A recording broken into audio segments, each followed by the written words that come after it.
인간이 불행해지는 가장 확실한 방법이 있대요. 그러니까 2020년을 불행하게 살 수 있는 가장 확실한 방법이 있대요. 여러분 궁금하지 않으세요? 제가 그걸 보고 깜짝 놀랐어요. 아, 이런 방법이 있구나. 어떻게 하면 이 2020년을 가장 불행하게 살까? 어떻게 하면 사람이 불행한 인생을 살게 되나? 제가 이 글을 읽고 마음에 탁 와닿더라고요. 아, 그렇구나. 정말이구나. 맞구나 싶었어요. 궁금하시죠? 안 궁금하신 것 같아요. 넘어가겠습니다. 2020년을 정말 불행하게 살고 싶은 분들은 잘 들으세요. 인간이 불행하게 되어지는 가장 확실한 방법이 뭐냐?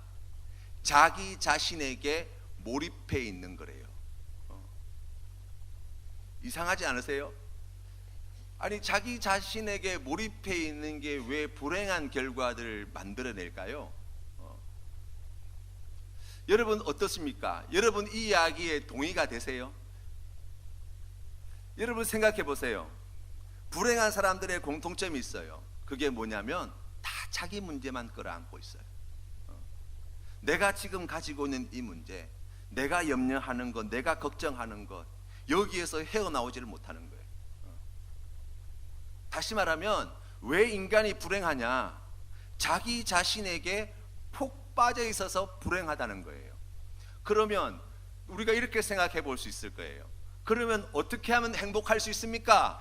라고 이야기하면 자기 자신에게서 빠져나오면 행복의 길이 열린다는 거예요.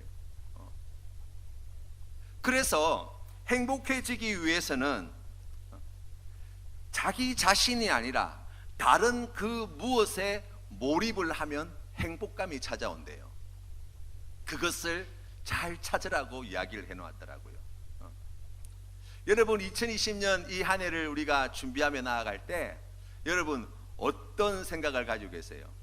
혹시 오늘 이 자리에 나올 때도 여러분이 안고 있는 많은 문제들, 염려거리들, 근심거리들 그거 안고 머릿속으로 그거 막 묵상하고 하루에도 수십 번씩 수백 번씩 그 생각이 머리에서 가시지 않아가지고 그 생각 붙들고 있느라고 하나님께 주시는 기쁨과 하나님께 주시는 평안과 하나님께 주시는 감사와 하나님께 주시는 행복을 다 놓쳐버린 채 그렇게 하루하루를 살다가 이 자리에 나오신 분이 혹시 계신지 모르겠어요.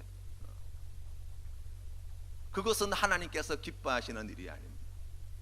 우리 하나님께서는 하나님의 사랑하는 자녀들이 행복하기를 원하시고 그 행복하기를 원하시는 우리 하나님께서는 우리가 하루속히 우리의 문제에 매몰되어 있는 그 자리에서 벗어나서 거기에서 빠져나와서 눈을 들어 주님을 바라보기를 하나님께서 기뻐하시는 귀한 사명의 자리로 나아가기를 우리 하나님께서는 원하시는 거예요. 내 문제는 어떻게 합니까? 우리 하나님이 약속하신 것이 뭐예요? 그것 다 우리 하나님께서 책임져 주시겠다는 거예요. 수고하고 무거운 짐진 자들아 다 내게로 오라고 말씀하시잖아요. 내가 너희를 쉬게 하리라 말씀해 주지 않습니까? 우리 하나님의 말씀도 다르지 않아요. 우리가 암만 내 생각, 내 걱정, 내 염려 붙들고 있어봐야 암만 나 자신을 갖다가 눈을 닦고 다시 닦고 보고 또 살펴보고 또 살펴보아도 여러분 우리 안에는 행복이 없어요. 암만 내 자신을 돌아보고 내 생각해 본들 거기에서 나오는 것이라고는 실망밖에 없고 좌절밖에 없고 원망밖에 없고 불평밖에 없고 두려움밖에 없고 그게 우리의 연약함이에요. 그래서 2020년을 불행하게 살고 싶은 분들은 자기 자신을 더 많이 묵상하시면 돼요. 2020년을 행복하게 살고 싶으신 분들은 자기 자신을 묵상하는 것에서 벗어나셔야 돼요. 새로운 목표를 잡으셔야 돼요. 새로운 꿈을 꾸셔야 돼요. 하나님을 바라보셔야 돼요. 그럴 때에 행복의 길, 새로운 귀한 행복의 길이 열린다 그렇게 말씀하시더라고요. 그래서 사람들은 새해가 되면 새로운 목표를 세워요. 그렇죠? 여러분 어떤 목표를 가지고 계십니까? 어떤 분들은 내가 올 한 해는 이런 목표 저런 목표, 뭐 운동도 열심히 하고 책도 열심히 읽고 또 공부도 열심히 하고 또 가족들을 위해서 내가 이렇게 시간을 보내고 뭐 이런 여러 가지 목표들을 가지고 계실 거예요. 그런데 목표를 세울 때도 잘 세워야 된대요. 그 책의 내용을 보니까 목표를 세울 때에는 이 목표가 참 중요한데, 목표를 세울 때는 굉장히 구체적으로 적어야 된다는 거예요. 구체적으로 세우는 방법이 무엇이냐라고 이야기하면, 목표를 세울 때 첫 번째로는 크게 세워야 된대요. 내가 당장 할 수 있는 것이 목표가 되어서는 안 된다는 거예요. 그것은 우리의 흥미를 떨어뜨려서 오히려 동기 유발하는 데 도움이 안 된대요. 내가 도달할 수 없는, 내가 지금 가지고 있는 실력, 내가 가지고 있는 능력보다 조금 더 높은, 수치로 이야기하면 약 한 5% 정도 더 되는 내 베스트 컨디션, 내 베스트 컨디션에 약 한 5% 정도 더 되는 목표를 세우는 것이 좋다 그러더라고요. 그리고 목표를 세울 때는 목표의 개수가 너무 많으면 안 된대요. 목표의 개수는 한 7개에서 10가지 정도면 충분하다 그러더라고요. 그리고 어느 한 영역에다가 7개나 10가지의 목표를 다 몰아넣으면 안 된대요. 이 7가지나 10가지의 목표는 각각 다른 영역을 가지고 목표를 세우는 것이 좋다 그러더라고요. 왜냐하면 이 행복이라고 하는 것은 어느 한 삶의 한 부분이 잘 됐다고 해서 사람이 행복해지지 않아요. 예를 들면 직장에서 승진하면 좋을 것 같지요. 직장에서는 승진했는데 부부관계가 너무나 안 좋아요. 그러면 행복하지 않아요. 생각해 보세요. 운동을 열심히 해서 건강은 하게 되었어요. 그래서 목표한 대로 몸의 건강은 찾았는데 그러면 행복합니까? 아니에요. 그것만으로는 부족해요. 왜 그렇습니까? 그 외에 다양한 영역들이 있기 때문이에요. 다시 말하면 사람의 행복이라는 것은 우리가 지식적인 면, 정서적인 면, 직업적인 면, 취미, 재정, 신체, 결혼, 자녀 양육, 그리고 사회적인 영역, 또 거기에 덧붙여서 신앙적인 영역에 이르기까지 골고루 성장할 때 행복하게 된다는 거예요. 그래서 여러분, 목표를 세울 때는 내가 직장에서 이렇게 하겠다라는 목표만 세우면은 안 돼요. 그래서 가정에서는 내가 이렇게 하고, 아버지로서는 내가 이렇게 하고, 직장에서는 내가 이렇게 하고, 교회에서는 내가 이렇게 하고, 이러한 여러 다양한 목표들이 필요하다고 말씀하더라고요. 그리고 그것을 위해서 가장 먼저 해야 될 일이 뭘까요? 바로 시작하는 거예요. 어찌 되었든지 간에 바로 시작하는 거라는 거예요. 목표를 세웠으면 시작을 자꾸 미루는 것은 매우 어리석은 일이래요. 목표를 세웠으면 바로 시작하라는 거예요. 그리고 그 목표는 매우 구체적이고 명확해야 된다는 거예요. 예를 들어서 우리 센텀 장로교회가 2020년을 기도하는 교회로, 2020년은 기도해야 되겠구나, 목표 올 한 해는 내가 열심히 기도하겠다, 이거 잘못된 목표라는 거예요. 언제부터 언제까지 시간이 필요하고요, 몇 시간을 기도할지 구체적인 그 시간 텀이 필요하고요, 그리고 무슨 요일 언제 어떻게 기도하겠다는 방법들도 필요하고요. 그러한 것들이 구체적으로 정리되어질 때 목표가 되는 거예요. 운동하겠다, 이거 좋은 목표가 아니라는 거예요. 언제 운동할지, 얼마만큼 운동할지 정확하게 측정할 수 있는 단위로 만들어 놓지 않으면 목표가 될 수 없다는 거예요. 그렇게 구체적인 목표를 7개에서 10개 정도 세워서, 그래서 그 목표를 위해서 우리가 바로 그 목표를 하나하나 실천해 나가게 될 때 우리가 생각하는 그러한 성장과 좋은 변화가 일어나게 되어지고, 그와 같은 좋은 변화들이 우리에게 좋은 유익을 안겨다 줄 뿐만 아니라 행복을 안겨다 준다, 그렇게 말씀하시더라고요. 그 이야기를 들으면서 일리가 있다 싶더라고요. 그래서 제가 그 이야기를 들으면서 제일 마음에 와닿았던 게 바로 그거예요. 분명하게 가장 확실한 불행해지는 방법, 자기 자신에게 몰두하는 것이다. 사랑하는 성도 여러분, 그 목표가 무엇이냐 중요합니다.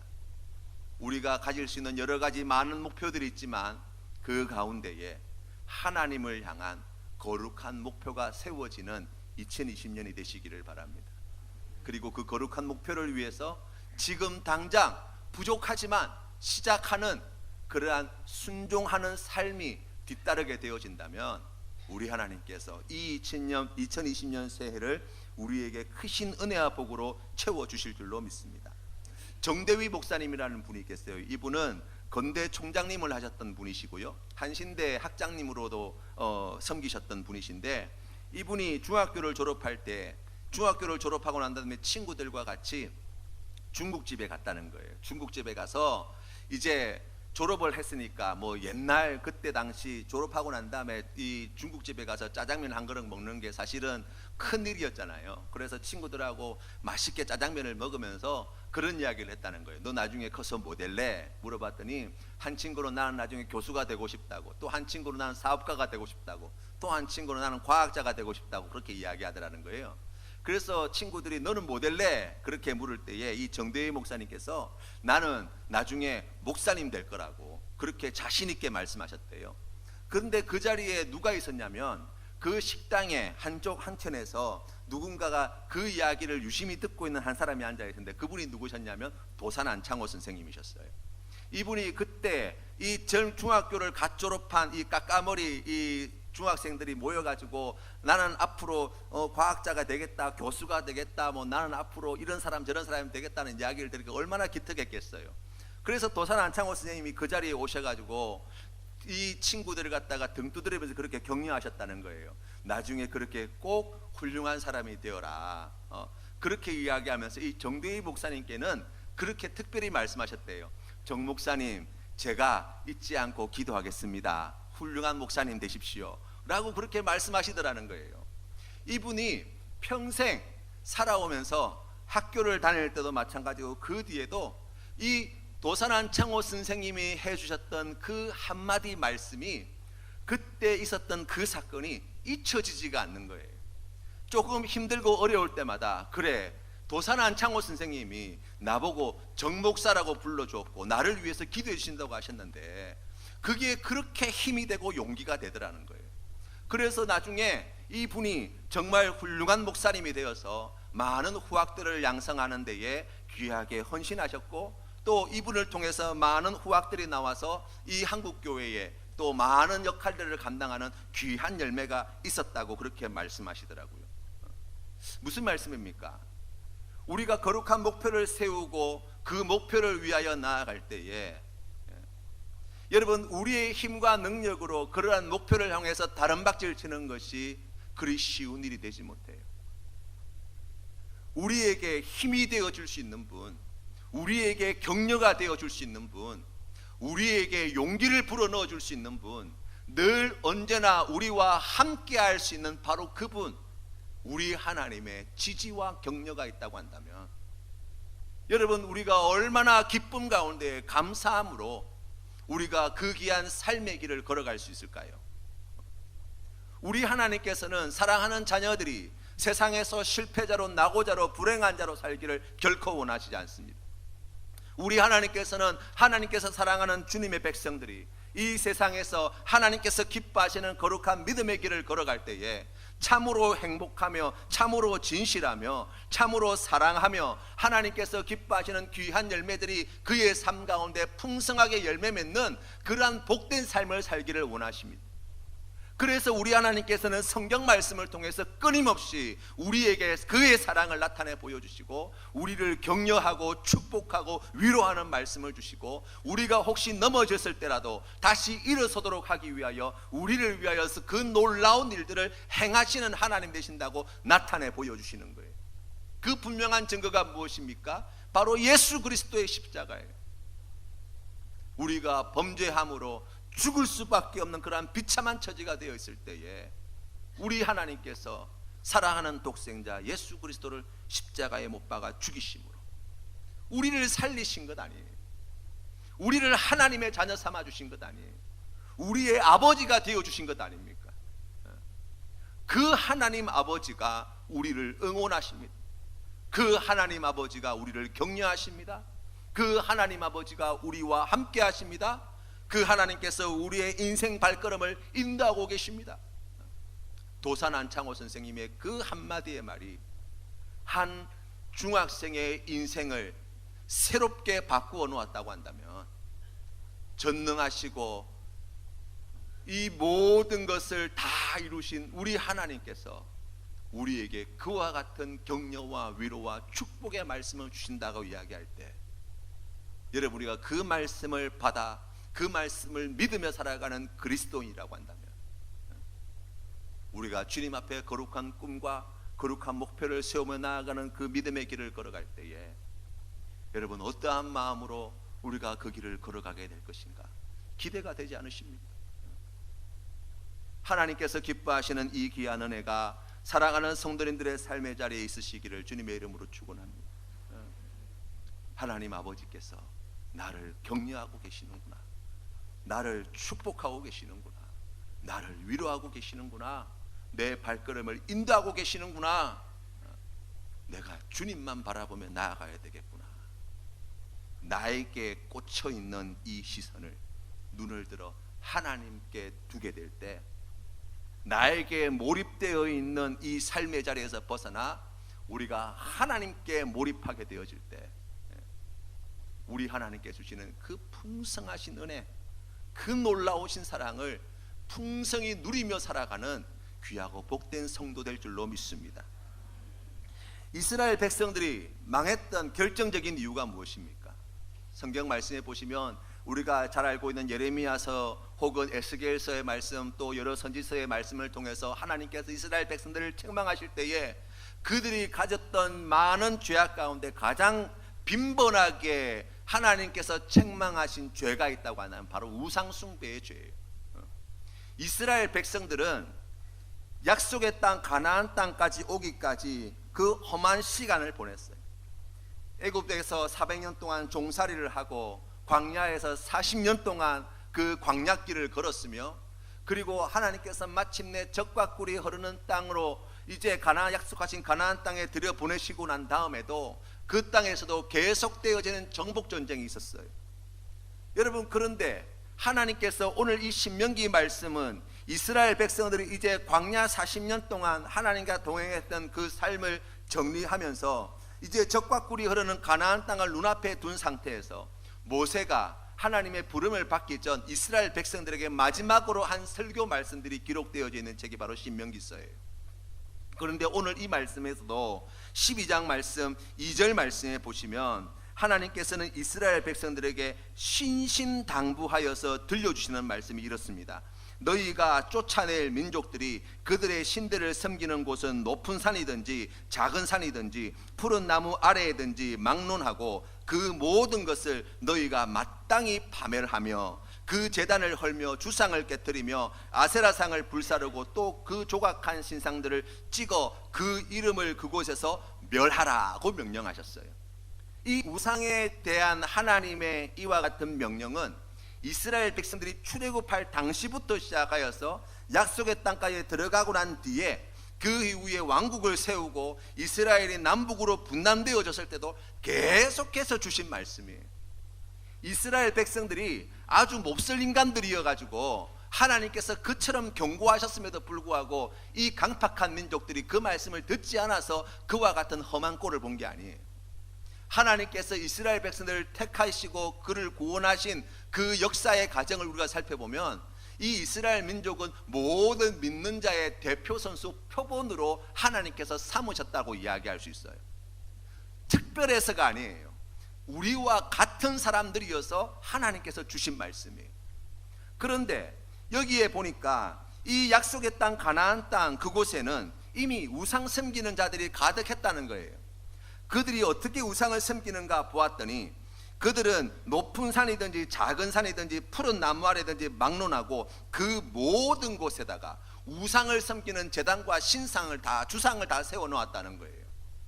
여러분, 우리나라에서도 과거에 그러한 경우들이 많이 있었어요. 예를 들면 마을에 보시면 보통 한 300년, 500년, 어떤 마을에는 1000년 된 나무들, 큰 나무들이 있잖아요. 그 뭐 느티나무라든지 아니면은 그런 큰 뭐 버드나무라든지 이런 것들을 이제 두고 있는데, 뭐 여름철 이럴 때는 거기 평상 깔아놓고 여름철에는 그것도 다들 이렇게 쉬시기도 하시고 하시지만 보통 그런 큰 나무가 있는 마을마다 해마다 고사를 지내요. 마을의 안녕을 위해서 고사를 지내요. 이거는 뭐 우리가 어렸을 때만 하더라도 어렵지 않게 보아왔던 장면들이에요. 뿐만이 아니지요. 이 바다를 끼고 있는 그런 마을들에서는 보통 이제 배가 출항할, 고기를 잡으러 출항할 시기가 돌아오면 보통 풍어제 같은 것을 지내요. 그 바다에 있는 용왕신에게 이제 제사를 지내는 거죠. 주로 이제 무당들이 와서 이렇게 구슬하거나 막 그렇게 하게 되어지는데, 이제 그러한 것들을 갖다가 하는 것들이 그냥 보편적이었어요. 그런데 여러분 잘 보세요. 여기에 나와 있는 우상이라고 하는 것들은 어떤 것입니까? 사람 눈에 보기에 크고 사람 눈에 보기에 대단해 보이는 것들, 사람 눈에 보기에 좋아 보이는 것들을 가지고 우상을 삼았어요. 사람이 만든 것으로, 혹은 높은 산을, 혹은 나무를, 혹은 뭐 짐승을, 혹은 바다를, 혹은 해나 달이나 어떤 별들을 그렇게 섬기며 살아왔더라고요. 여러분 생각해 보면, 아니 이렇게 우상을 섬기는 이와 같은 사람들의 모습들은 지금은 별로 찾아볼 길이 없습니다 라고 이해할 수 있지만, 그때 당시 사람들에게는 그러한 것들이 커 보이고, 그러한 것들이 대단해 보이고, 그러한 것들이 너무 귀해 보이고 좋아 보여서 그렇게 섬긴 거예요. 달리 말하면 오늘 성경 말씀에 나와 있는 이와 같은 것들은 다 사람들 눈에 보기 좋고 귀하고 대단해 보이고 커 보이는 것들을 사람들은 우상으로 섬기며 살아왔다라는 말씀이에요. 오늘날은 그렇지 않습니까? 여러분 오늘날은 그렇지 않습니까? 우상을 섬기면 드러나는 부작용이 두 가지가 있어요. 그 첫 번째는 사람을 아주 하찮게 여겨요. 두 번째는 하나님을 아주 하찮은 존재로 여깁니다. 무슨 말씀이냐면, 이스라엘 땅에 있던 그 가나안 땅에 있던 암몬 족속이라는 족속들이 섬기는 신이 어떤 신이었냐면 몰렉이라는 신이에요. 이 신은 어떤 신이냐면, 머리는 황소의 머리를 하고 있고 몸은 큰 용사의 몸을 하고 있는데, 이 신은 어떻게 제사를 드리냐면 인신 제사를 드렸어요. 사람이 자기 몸에서 난 자식을, 그 어린아이들을 갖다가 제물로 바쳤어요. 그것이 아주 이스라엘 백성들이 가나안 땅에 들어오기 전, 오래전에 그 암몬 족속들이 그렇게 섬겼다가 아니에요. 성경 말씀을 보시면 이 남유다의 므낫세 왕 같은 경우도 자기의 아들을 그와 같이 몰렉 신에게 드렸다고 성경 말씀에 기록되어 있을 만큼 그때 당시에 이스라엘 공동체에 지대한 영향을 미쳤던 우상이었어요. 지 몸에서 난 자식인데, 눈에 넣어도 아프지 않을 자식인데 우상을 섬기니까 어떻게 되어집니까? 그 자식보다 그 우상이 더 귀하게 여겨지는 거예요. 자식을 불구덩이에 집어넣고도 그것이 마치 신을 잘 섬기는 것이냐 그렇게 착각하고 있는 거예요. 엘리야 선지자가 갈멜산에서 바알신과 아세라 신의 제사장 850명과 맞서 싸울 때에 이 850명의 제사장이 아무리 기도해도 하늘에서 불이 떨어지지 않자 성경 말씀에 뭐라고 이야기합니까? 칼을 꺼내 들어가지고 자기 몸을 자해하면서 몸에 피를 내면서 상처를 내면서 그렇게 신에게 신 앞에서 밑에서 날뛰는 것처럼 그렇게 기도했다고 기록하고 있잖아요. 여러분 우상을 섬기면 반드시 사람은 무가치하게 여겨지는 거예요. 무슨 말씀입니까? 사람의 눈에 좋아 보이는 것, 커 보이는 것, 대단해 보이는 것, 귀하게 보이는 것, 그것을 우리가 우상을 섬기듯이 섬기게 되어지면 사람이 더 이상 그 앞에 제값을 하지 못한다는 거예요. 많은 전쟁의 역사를 우리가 잘 압니다. 그런데 여러분 이 전쟁의 역사를 여러분 잘 살펴보세요. 우리나라에서도 동족상전의 비극이 있었지만 그때 전쟁이 일어났던 이유가 뭐예요? 권력을 잡겠다는 거예요. 내가 이 한반도를 차지하겠다는 거예요. 그 이데올로기가 우상이 될 때 사람 목숨이 파리 목숨만 못하게 되는 거예요. 오늘날은 그렇습니까? 오늘날도 여전히 그와 같은 일들은 진행되어지죠. 사람 눈에 보기에 좋아 보이는 것, 대단해 보이는 것, 귀하게 보이는 것, 그것 앞에 사람의 가치가 너무나 무가치하게 여겨지는 현장들을 어렵지 않게 만나게 됩니다. 대표적인 게 돈 아닙니까? 돈뿐만이 아니죠. 출세를 위해서라면, 성공을 위해서라면, 자기의 욕심을 위해서라면, 쾌락을 위해서라면 그것 때문에 사람 한 사람 바보 만들고 망하게 만들고 사람 목숨 하나 어떻게 하는 것은 그냥 대수롭지 않게 여기는 시대가 찾아왔어요. 달리 말하면 우상 숭배에 젖어 있는 시대 속에 우리가 살고 있다는 거예요. 그러한 이 백성들에게 하나님께서 주신 말씀이 5절부터 시작되어지는 말씀이에요. 오직 너희의 하나님 여호와께서 자기의 이름을 두시려고 너희 모든 지파 중에서 택하신 곳인 그 계실 곳으로 찾아 나아가서라고 이야기합니다. 자, 보세요. 우상은 어떻게 생깁니까? 사람 눈에 보기에 좋은데 사람 눈에 귀하게 보이는 것들을 가지고 그렇게 우상을 섬기면 돼요. 그런데 우리 하나님은 결코 그렇게 하라 말씀하지 않으셨어요. 생각해 보세요. 온 우주에 충만하신 하나님이십니다. 여기에도 계시고 저기에도 계시고 안 계신 곳이 없으신 분이 우리 하나님이세요. 생각 같아서는, 마음 같아서는 야, 여기까지 올 필요 없이 집에서 거기에 계신 하나님을 잘 섬겨라, 거기에서 예배 잘 드려라, 거기에서 기도 생활 열심히 해라, 거기에서 말씀 열심히 봐라, 그러면 그걸로 족하다. 여러분 그렇게 말씀하실 수도 있잖아요. 그런데 하나님께서 이스라엘 백성들에게 요구하신 것이 무엇입니까? 하나님께서 말씀하실 때 하나님이 자기의 이름을 두시려고 너희 모든 지파 중에서 택하신 곳인 그 계실 곳으로 찾아 나아가라고 말씀하시는 거예요. 여러분 이 말씀을 주신 목적이 있어요.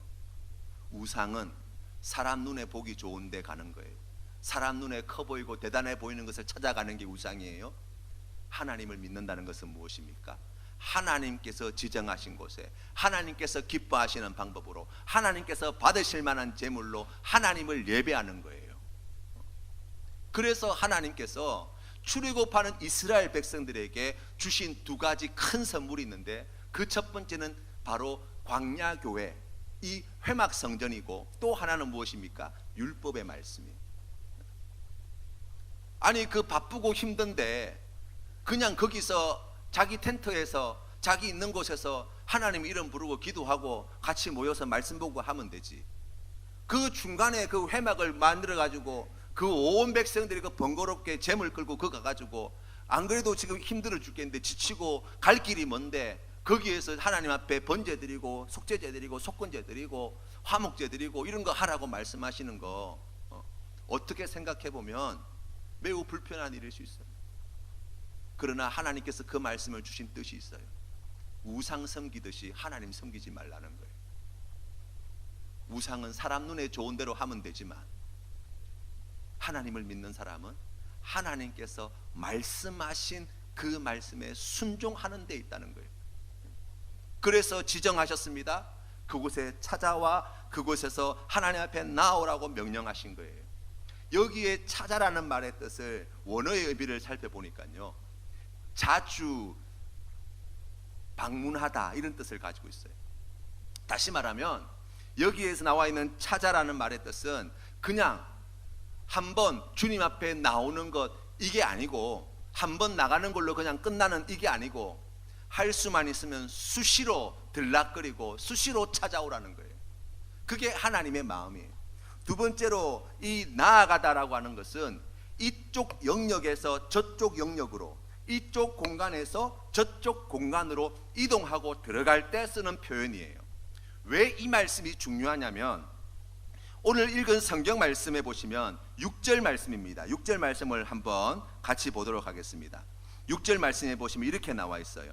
너희의 번제와 너희의 제물과 너희의 11조와 너희 손의 거제와 너희의 소원제와 낙한 예물과 너희 소와 양의 처음 난 것들을 너희는 다 그리로 가져다가 드리고, 이렇게 나와 있죠. 여기에 나와 있는 드리다는 단어와 위에 5절에 나와 있는 찾아 나아가서 할 때 나아갔다는 단어가 똑같은 단어예요. 이쪽 공간에서 저쪽 공간으로.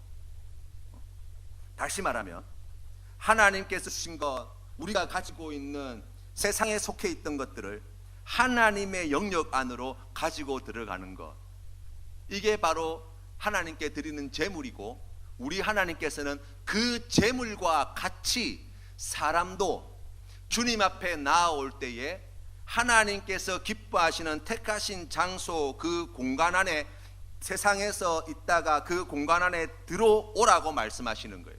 재물과 같이 말입니다. 창세기에 보시면, 차장에 보시면 가인과 아벨의 첫 제사 장면이 묘사되어 있어요. 하나님 앞에 이 가인은 농사 짓는 자였고 아벨은 목축하는 자였는데, 가인은 자신의 농사 지은 소출을 가지고 하나님께 제사를 드렸습니다.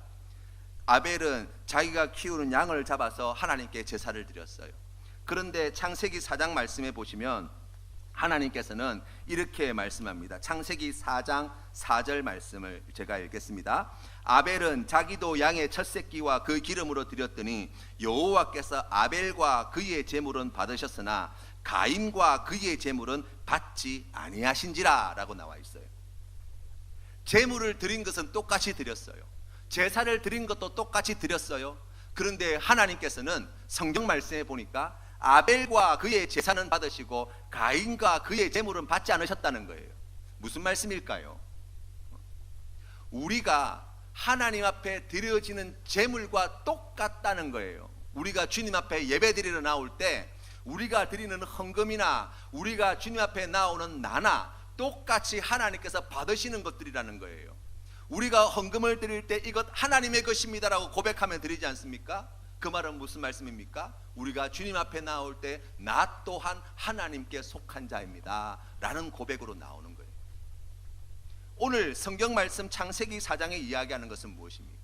아벨은 주님 앞에 나올 때에 하나님께서 받으실 만한 삶으로, 그리고 정하여 하나님 앞에 드려지는 제물로 하나님께 예배드리는 자였다면, 가인은 그의 겉모습은 제사를 드렸고 그는 제물을 바치는 자였지만, 그러나 하나님께서는 그를 받으실 수 없는 자였다고 성경은 말씀하시는 거예요. 우리가 직장에서 일을 하다 보면 공과 사를 잘 구분해라는 이야기를 합니다. 신앙의 영역에서도 마찬가지예요. 신앙의 영역에서도 공적인 영역과 사적인 영역이 있어요. 공적인 영역에 대표되어지는 장소는 예배당이고, 사적의 영역에 대표되어지는 장소는 골방이라고 이야기할 수 있습니다. 하나님과 1대1의 관계, 바로 이 사적인 영역 아닙니까? 이 공적의 영역은 우리 센텀 장로교회 공동체가 함께 모여서 함께 주님 앞에 드리는 시간 말입니다. 새벽 예배, 금요 심야 기도회, 수요 예배, 주일 예배, 그와 같은 시간들 말입니다. 그런데 신앙생활을 하다 보면 우리가 종종 어떤 오류를 범하느냐면, 공적인 것으로 사적인 것을 대신하려고 하거나 사적인 것으로 공적인 것을 대신하려고 하는 사람들이 있어요. 예를 들면, 나는 주일 성수를 잘 하고 있기 때문에 나는 하나님을 잘 믿는 사람이라고 착각하는 경우, 또 나는 집에서 열심히 기도하고 말씀 보고 또 열심히 내가 하나님 말씀에 순종하여 살려고 몸부림치기 때문에 굳이 교회에 나가서 예배의 자리에 내가 빠지고 하는 것에 대해서는 큰 거리낌이 없습니다 라고 생각하시는 분들 말이에요. 그런데 우리 하나님은 오늘 성경 말씀을 통해서 뭐라고 말씀하죠? 택하신 곳에서, 하나님께서 계신 그곳에 찾아 나오라는 거예요. 그리고 그곳에서 하나님께서 정하신 제물을 드리라는 거예요. 그리고 그곳에서 가족들이 함께 즐거움을 누리라는 거예요. 바로 이 공적인 영역에서 일어나야 할 일들이. 그리고 이 자리에 나오기 위하여서 우리 하나님께서는 기뻐하시는 뜻이 무엇입니까? 나오는 우리의 삶이 하나님께 구별하여 드린 제물과 같이 구별되어져 있어야 한다는, 바로 우리의 신앙의 사적인 영역에서 하나님과 어떠한 관계를 이어가야 될 것인가를 말씀해 주는 것이라고 이야기할 수 있어요. 사적인 영역에서 나와 하나님과의 1대1의 관계가 깊어지고, 우리가 주님의 말씀을 가까이 하고 하나님 앞에 기도로 나아가고 하는 그러한 시간들을 가지게 되어질 때, 주님 앞에 나와 예배하는 이 시간이 더욱 은혜로워지는 거예요. 우리 하나님께서 그 귀한 믿음으로 나오는 자들을 기쁘게 받으시는 거예요. 뿐만 아니라 주일날 주님 앞에 나와 예배 드리며 하나님 앞에 나와서 주님께 주시는 은혜를 받고, 오늘 성경의 말씀에 나와 있는 것처럼 주님 앞에 귀한 제물을 드릴 뿐만 아니라 주님 안에서 함께 기뻐하며 감사하며 주님 앞에 나오는 은혜를 누리게 되어질 때 이 교회 문을 나서서 주님의 말씀에 순종하며 살아갈 새로운 힘과 능력과 은혜를 공급받게 되어지는 거예요. 다시 말하면 주님 앞에 예배를 잘 드리기 위하여서 골방에서 주님 앞에 기도하는 시간이 필요합니다. 주님께 함께 기도하는, 하나님께 나아가서 은밀히 기도하는 이 시간을 위하여서 우리에게 무엇이 필요합니까? 우리 믿음의 공동체가 주님 앞에 정하여진 이곳에서 드려지는 이 예배의 자리를 우리가 소홀히 할 수 없는 거예요. 하나님의 뜻은 분명합니다. 이스라엘 백성들에게 주신 율법의 말씀은 성전에 나와서 주님께 어떻게 섬겨라 하는 말씀도 있지만 그 대부분의 말씀은 그 성전 밖에서 어떻게 살 것에 대한 말씀,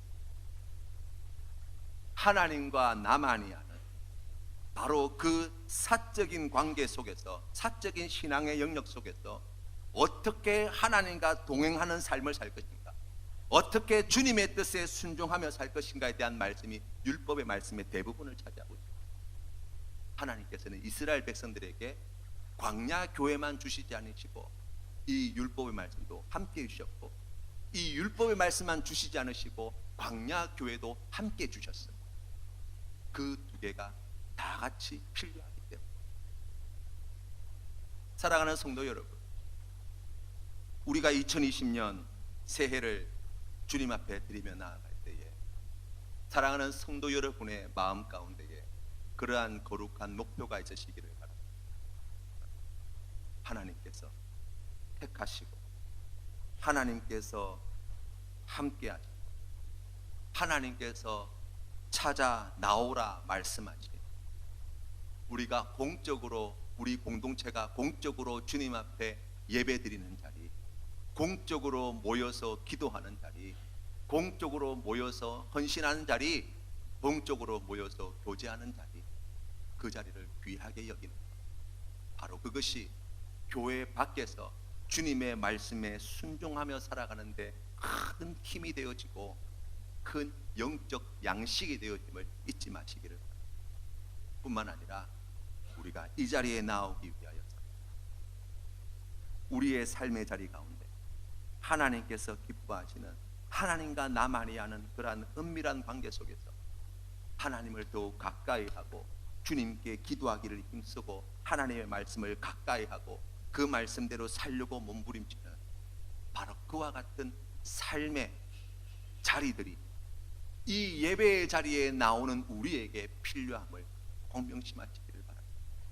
그래서 2020년 새해 주님 앞에 나아갈 때에 예배당도 우리의 기도의 골방도 주의 은혜로 충만하여지는, 그리고 그 모든 것들을 통하여 하나님께 영광 돌리시는, 하나님께서 받으실 만한 귀한 삶으로 영광 돌리시는 우리 모든 성도님들 다 되시기를 주님의 이름으로 축원합니다. 같이 기도드리겠습니다.